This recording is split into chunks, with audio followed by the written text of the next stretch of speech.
honestly, combat ops would not be anywhere near what it was if it wasn't for the staff and what they do to add all the creative elements that are really in there.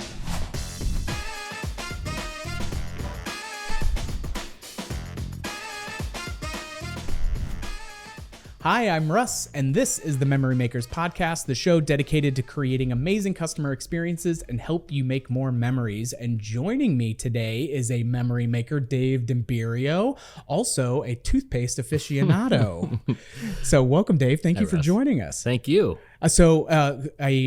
Dave and I were laughing because we were talking a little bit about before, and I was curious about your background prior to getting into the industry, and I was doing some stalking / sleuthing on LinkedIn, and so you come from a nice little dental hygiene medical aficionado background. So what were you doing prior to combat ops? So I was in the medical device business. Yeah. Most of my career was actually spent in implantable medical devices, pacemakers and defibrillators. Okay. So spent many, many years in the operating room. Yeah. Actually was involved in over 7,000 cases, which for me is exhausting to think about. Yeah. And along the way, I've invested in some other small businesses. One in particular that you noted was toothpaste. Yeah. Which I'm still involved in. It's a company called Dentisse. Yeah. Dentisse. And we sell a clay-based toothpaste. Yeah. So it's just a little bit more of an efficient polisher than stuff you buy at the store, and that's kind of its stick. And I love it. we're sort of growing that as we speak. It's still an active brand. We sell quite a bit of it in Asia. Yeah. And it's fun. And the only toothpaste I've brushed my teeth with for 15 years. Well, I love it. Well, I took a screenshot of it because my wife, we're getting on a little bit more of a natural clean, product kick, all of that kind of stuff. And I said, we got to up our toothpaste game. Yeah. I'll get you a couple tubes. Oh, right on. Yeah. Thank you. Thank you. See, this is why we do the podcast. We're in it for the toothpaste game. So what you then started combat ops in Fort Wayne, Indiana, Correct. As the first location, and just recently opened up a second location here in Indianapolis. Yes. What was the genesis, and how did you take the plunge? Because as we're now finding out, you're not only an FEC owner operator, but a serial entrepreneur. And so what was the striking force that kind of set that in motion for you? Well, we had good success. We opened our location in Fort Wayne in 2016. The new location in Indianapolis opened August 2023, and it just sort of made sense for our growth path. I mean, I had the key to it for the growth path is to have the right team in place. Right. And I felt like I had the right sort of generals in place in Fort Wayne to enable me to expand and to continue to grow that brand. And we still have plans now to grow more. So we're going to be opening more locations. No rest for the wicked. Hint. No hint for the no rest. Yeah. So, I mean, once I had sort of my second in charge, his name's Aspen. He's a switched on cat. He is a dynamite player. Yeah, and he's going to grow with the brand, and he's become an owner, and he's very creative, and he's a very good leader among our managers, and he's really one of the keys to the growth. Yeah, along with the GMs, and it kind of trickles on down from there. Yeah. But we do have plans to open more stores. I love it. Yeah. So for that first store, what was it? Just, hey, this is something that I enjoy doing with my kids, and became curious about it. Was it a splinter in your brain that you just couldn't shake, or was it a opportunity you couldn't pass up? What was the magic behind that? So in 2000, I think it was 2008, when I was in the medical device business, I was on a team. I was on a team meeting down in Florida, and we were supposed to go play golf that day, and it was raining, and the concierge of the hotel had suggested to us to go play this mission style laser tag, which we ended up doing and had an amazing time that afternoon in lieu of playing golf, and kind of thought to myself, gosh, that was a lot of fun, because that style of laser tag was actually very adult and something that sort of appealed to us. We had a lot of fun. And, kind of came back a couple years later, had some birthday parties with my kids at laser tag centers, and sort of reignited the idea of doing something like that. And then I sort of started looking to see if there was any warehousey space or any space that might fit the brand, that might fit what I was thinking. And lo and behold, a property came available, which I purchased, and we started with our mission style laser tag only. In our first location, had a small arcade, and it took off, and we just kept adding attractions. And next thing you know, we were a multi-attraction FEC and adding a second location. So that's kind of how it all started. Yeah. So the combat ops is a nod to that tactical style of laser tag that you guys started with, and then you added and started expanding the arcade. What were some of the next attractions that you added to that Fort Wayne location? Well, what was really important to me is really kind of to stay within our niche, our theme. So it just sort of, we to make sure we had brand identity, if you will. So we actually we had some space inside that building up in Fort Wayne, and we actually added a dedicated Nerf war arena. And then along the way, we also added axe throwing, and then we threw in some sort of ancillary arcade attractions to sort of support all that. We have a pretty good 70-piece arcade now up in Fort Wayne, and mini bowling lanes, and some other, we have a laser maze up there. We actually added an outdoor mini golf course and added an outdoor pavilion where we actually offer outdoor axe throwing. Kind of neutralizes that summer slowdown. So we just kind of kept bolting on, trying to stay within our theme, to stay within what we do, what we know to do. And that's kind of where we are. I love it. And so then that translated into the second location where you still have the axe throwing. You've got the tactical laser tag. You've got indoor mini golf there. You've got the arcade, as well as a really nice setup with the interior theming, all of that stuff. I mean, you guys have really expanded and but still kept true to what that brand is. I mean, it's a very good vibe. Like the brick walls that you've got in the background there. We wanted you to feel at home. I was actually gonna point that out. So we take that brick, and then we have graffiti artists paint the brick, and of course we have to vet exactly what they're painting, and we don't want any profanity or anything like that. But that brick back there, it's the one we use is a little darker than that, more maroonish. A little darker maroonish, but that's the brick we use. Actually, I'm very familiar with the product. I've probably put up 200 sheets myself. So so for those of you, this is a little bit of look behind the curtain. This is not real brick behind us. This is themed, stamped sheets that then you can mount and do. So a little bit of insider knowledge for you. So looking to open more, and you say, the opportunity to expand was because you had the right generals in place and the right team. Obviously, with the industry that we're in, with such a high proclivity for churn and turnover, when you do have folks that are sticking with you for a longer period of time, it's because there's some special sauce with that culture and that identity. But how do you start to intentionally create ways that you can, duplicate yourself through your team, and making sure, what are you guys doing on a regular basis to kind of protect and enhance the culture that you guys have across multiple locations now? Yeah, that's a great question. I mean, the culture that we have is very, very important. I mean, we have a relatively low turnover in our locations. I've been very blessed with that, and I think part of that is we're very selective on who we hire, because number one, we compensate them. I would say we compensate them above industry average, and then they actually get opportunities to actually have ownership within the brand. So it's something I've created. There's some non-identified equity shares that I have out there that I can award to employees that will vest over time, key employees that vest over time, and it's something that they're excited about and makes them feel like they're part of the company. I mean, I have to educate them on tax implications and things like that associated with those types of shares, but it's something that gives them an ownership feel, if you will, and that's really, really important for them to feel like it's their own. But then that sense of pride and that sense of contributing to something bigger, I mean, one, it's a huge recognition piece on your end to offer something like that, where that's striking. But then the level in which they'll rise to protect and look out, as it's, gosh, how do we get our team to think like us and think like an owner? Correct. Well, that's a great step in for the right folks. And then it's like the old adage. The other thing too is I hire the right people, not really to tell them what to do, but I need them to tell me what to do. Right. And I say that, as an example, we were talking about mission style laser tag, and the type of laser tag we run, to be clear, isn't really fully tactical, but it isn't fully traditional either. It sort of lies in the middle there.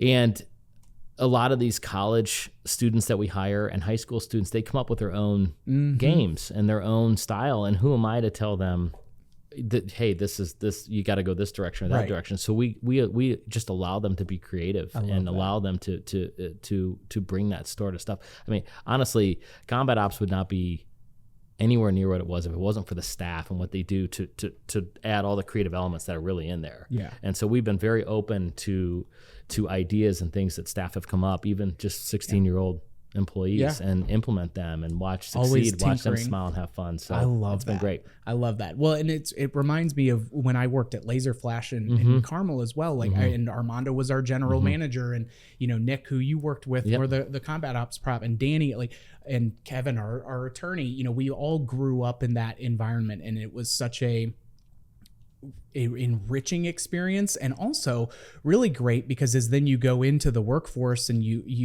it allowed me not to take for granted what I had when I was there, and then allowed me when I was coming around full circle to come into Creative Works and joining Armando once he had become an owner. Was I knew what we would be getting into, and the portions in between. There's such a responsibility of making good future human beings, when they come through our doors, and we're, you're not just pushing a mop, you're learning how to be a part of a team. Like, here's why pushing the mop is actually important. What are your ideas? How can we do this better? Because you're entrusting them to take care of the customers, and they're coming there for very specific reasons, and they're spending their hard-earned money and time. Like, this isn't just something that you're, kind of hanging around just passing the time with. Like, you have a responsibility while you're here to make an impact. And so then getting a group that starts to really protect and look for that and lean into it, it just starts to go like gangbusters. Yeah. So it's a lot of fun to watch, actually. Yeah. It really is. Absolutely. Well, and then when I talk with folks, or, whether it's doing some stuff with the Experience Academy or whatever, talking about company culture, and they're like, well, kids these days, and I'm like, time out. We're about to violate some Brene Brown rules here, and we're going to use always and never. We're going to paint with some broad strokes that we don't want to. And it was, you don't know what their future is going to be, but you do have you are leaving a much bigger footprint just by them being a part of your team for whatever amount of time that is, because they're going to go forth and they're going to have other jobs and do other things. And so why not use that as an opportunity to lean into it and put a positive stamp on it, as opposed to just being a stopping point. And it's not going to be that way for everybody, but man, it's something that I just always want to remind folks, and why I love our conversations, because when you get that and you see that as part of the matrix, it's, it just makes a lot of the problem solving and everything else a lot easier too. Absolutely. So, as we then look at, from the day-to-day operations and some of the things, is there anything that is within the combat ops brand of the style that you guys want to play, whether it's that axe throwing or the mission style of laser tag?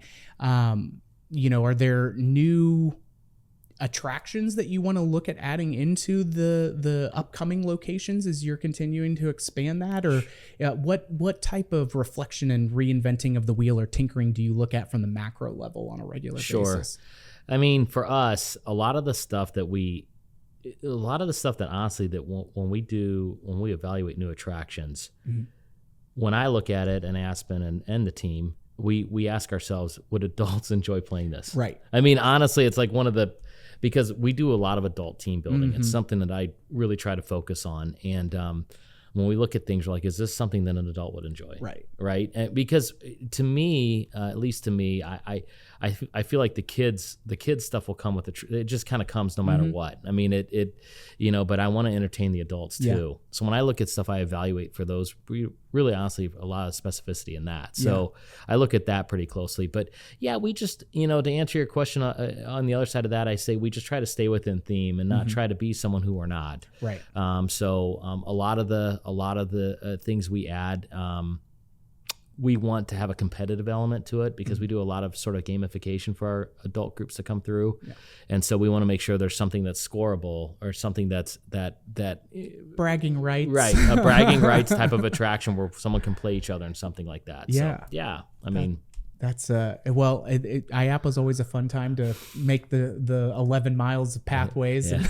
And is that what it is? New. 11 miles? It's something ridiculous. Yeah, it's quite a bit. But I think Danny will have the exact, but it's like 11.7 miles or something. I get like 20,000 steps a day. Yeah, absolutely. Yeah. Well, as you then look for either new experiences or new opportunities, what are some of the things that within the existing pieces, obviously your genesis of doing that mission style laser tag, you know, before you even had your location, understanding the power of what that was for focusing on entertaining adults and being able to go after those bookings. What from a sales side are you guys doing to cultivate those types of pieces? Do you have a dedicated sales staff that's doing regular calls? What does that look like for, you know, drumming up the group and corporate business? Yeah, that's a great question. So we at this point in time, interestingly enough, I do not have a dedicated salesperson for the 2 locations I currently have, but that is actually actively changing. Oh, okay. So I'm actually at a point to put someone in a full-time sales capacity. Right on. But to garner those group events, it's just, for us, it's, you know, mostly been really a Google AdWords spend. So we do a lot of AdWords, and then we use a CRM. So if someone fills out an inbound, request for information, it kind of goes through a process. Right. And then we in our CRM, we use Zoho, and then it, we market to them thereafter and try to close them. And they will, my thing is, as soon as they fill out a contact form, someone's got to be back with them within a couple hours of that contact form, kind of take it from there, because I view it as a pretty thin window. Sure. Well, and yeah, because there's so many opportunities for attention, just span to get distracted with other things, and they're checking that out. Do you, when you get into the peak holiday seasons and things, are you guys doing corporate holiday parties and other things like that? I mean, we actually had a team building event what was it, January? Yeah, January. Gosh, that seems like that was not January. It seems like it was much sooner. But time flies. But so when do you feel like your staff is starting to create relationships with some of those kind of frequent customers that come back again and again? Yeah, for sure, up in Fort Wayne, because we've been open up there for 9 years almost, and Indianapolis is just starting to begin. We're starting to get some regular customers. I had one company called us again for the second time. So, having only been open, we opened August 30th of 2023 in that location. I mean, we haven't even been open a year, but we're getting out there. So I love it. Yeah. So one of my employees is actually going to be, I'm tasking him to actually just one of my staff members is going to be walking around downtown Indy. Just doing some prospecting around downtown Indy, because he lives in downtown Indy, and he seems like has the right fit for that. And I'm going to train him a little bit, do some work with him. Street marketing level kind of piece. And with Indy being such a convention town, I mean, we've got the Olympic swim trials coming up here in like 2 weeks or something along those lines. And then there's just all the Gen Con, all of that kind of stuff. So I'm sure that there's a good way to, kind of take that, maybe you get a Red Bull car and, a little Mini Cooper and get it wrapped. Yep.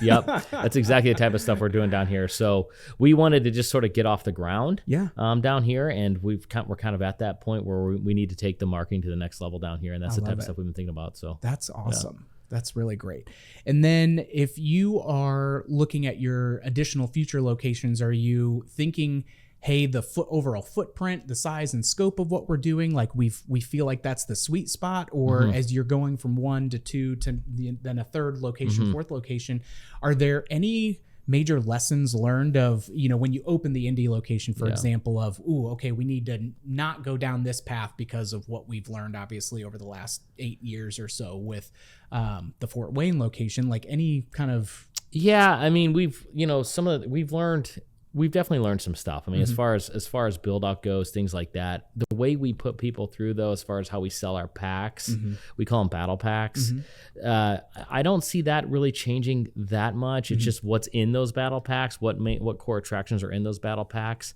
Of course, it's always laser tag, and now we're adding axe throwing into there, and some sort of virtual reality type of pick they can make, or the Nerf. But then it's what do we have to support that as far as the other ancillary attractions may change. I mean, in Indianapolis, we have a dark ride theater. We have an 8-person dark ride theater. We don't have that up in Fort Wayne. But in Fort Wayne, we have some other ancillary attractions that we don't have in Indy. Right. So it's kind of that, what part of that mix really works well. The arcade, of course, is always such a key component to it. So that's sort of always our center spoke. Yeah. And then everything kind of flows out from that. It's hard to say specifically. But we're honestly, the way things are going, we're very happy so far with our mix. I love it. Yeah. I love it. So when you and the team are meeting and kind of talking about the day-to-day business and things like that, what do those regular team meetings and interactions and discussions kind of look like? How is the team making sure that you guys are prioritizing and executing on kind of the mission critical tasks that are at hand? So we have multiple tools with that. We do a weekly call. Our GMs and Aspen and myself get on a weekly call. We also have an arcades weekly call. And then we use an application called Connect Team. Okay. I don't know if you're familiar with that one, but that's where we do all our employee, that's their clock, their time clock. So they clock in on their phone. But then more importantly, there's a bunch of chats on there. Nice. And so specific to each location, and within each location specific to arcade issues or specific to Nerf issues or laser tag issues, and employees that work in a laser tag arena will put issues that they had in the laser tag chat for, say, Fort Wayne. Sure. And I'm an admin and Aspen's an admin, our GMs are admins, so we can look at all these chats and see what they're doing and stuff like that. So it has streamlined, honestly. Like, one of the best parts about it too is one employee may not make a shift for whatever reason, and all they have to do is put in there, "Hey, I can't make my shift," and then it opens up that shift for the rest and sends out a message, and then someone else can just jump right in and take it. On. So it takes a little bit of that burden off my GM's plate of always having to manage who's this 6 and people doing that. trying to find someone that can come in. But then we also on there we have a form that they can submit social media ideas. Ooh. So they take photos and we compensate them for that. They get compensation for that if it's a good photo that we grab and utilize. Again, it's kind of goes back to that idea sharing. It's just a huge idea sharing forum for them, and sometimes they kind of go off the rails with their chats on there, and I gotta every now and then it kind of all of a sudden they start talking about this in high school, but it's amazing how quickly 75 chats can pop up on Connect Team on something on there. But but that's been a very, very great tool that we've utilized. So I love empowering them and challenging them to come up with the social media content ideas. Danny and I were talking about that on a recent episode, and even when we're at things like 360 or other pieces, you'll inevitably get somebody that brings up, it's like, well, you can't get them off their cell phones. I'm like, turn it into a tool, and let them, you've got X number of employees that all have a cell phone in there, let them capture memories and things. And it's some folks can naturally organically do it, and then some folks go even as far, you have a Lucky Strike location that's over in the Bellevue, Washington area, and it's in the ground floor, or it's in the Microsoft office building or whatnot, but they go through and have a photographer actually going through and taking pictures, and then people then know to look like, oh, hey, this was the weekend's photos and stuff, I'm gonna go tag myself in it, I'm gonna go at mentions and things. So just even starting to create more ways that, one, you can capture those memories, be able to utilize that. The team feels like, again, they're contributing to something outside of this one particular role, and gamifying it that way is and compensating them for that is the best. Do you guys vote on it at the end of the year of like who had the most like clicks or likes on their picture and give them like but you can on the Connect Team app, you can actually give like Amazon gift cards and stuff. That's part of the thing, and it's built in the background of the app. So it's pretty easy to look back and track that. But we don't do anything specific to awarding someone for the most. But when they see it, they tend to do it more often. So I'd be going home and getting my mom, like, go Mom, like this photo, please. Get the friends, like the photo. Like, totally campaigning for it. So when you guys are doing focusing on the adults and the corporate business pieces, what is the current food and beverage that you guys have, and are you planning on sticking with that level of food and beverage, or are you looking to doing more for that? Do you guys have a liquor and beer license? Do you bring in temporary stuff for bigger events? What does that look like? So we actually do have we do liquor and beer. We do kind of our specialty. Our specialty drink for adults is our wine slushies. So we offer some unique wine slushies. They're seasonal flavors. I'm remembering why I didn't remember that was because we were there at 10 a.m. So otherwise I definitely would have had the wine slushie. Yeah, the wine slushies are great.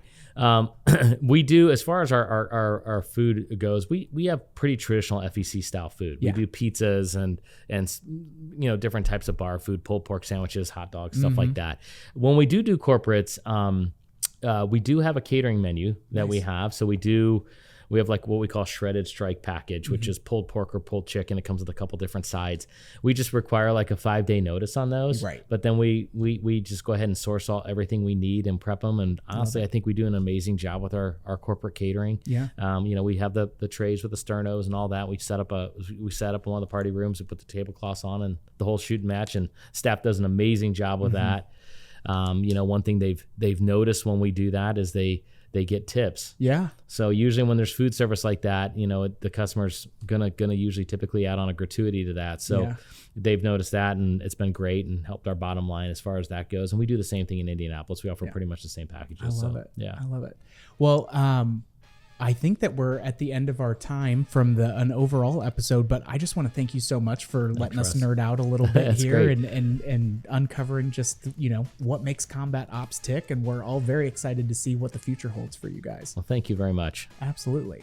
Well, thank you all for joining us as well. If you like what you heard and you want to hear more great interviews like this with Dave Dimberio at Combat Ops, please come back on our weekly episodes. Leave those reviews, those 5 stars, please and thank you. And check out Dave on online, the Facebook page, as well as are you guys on TikTok or any of the other stuff? Yeah, Facebook, TikTok. Check out Dave's toothpaste aficionado expertise on LinkedIn as well. And thank you again, good sir. And we will see you all on the next one.